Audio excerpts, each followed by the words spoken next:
damdamin natin, no? Lalo sa mga lalaki, no? Na kaya mong dalhin talaga yung damdamin, na i-deliver mo kung ano yung bigat ng damdamin mo, hindi yung kikimkimin mo. Yung pala, seryoso ka na, heart attack ka na pala dahil hindi mo mairaos yung nararamdaman mo.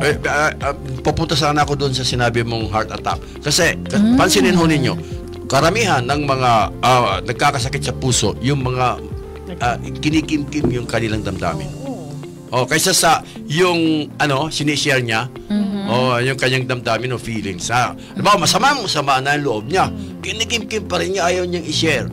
Tara mo, baka bukas makalawa natake sa puso. Paano yun, sir? Kasi-share mo naman ng kasi-share yung nakarinig. Siya naman. Ayan naman, ayan. Kaya nga, dahil nagdamdam. Kaya nga may discernment dapat yan. Diba? Dapat alam mo.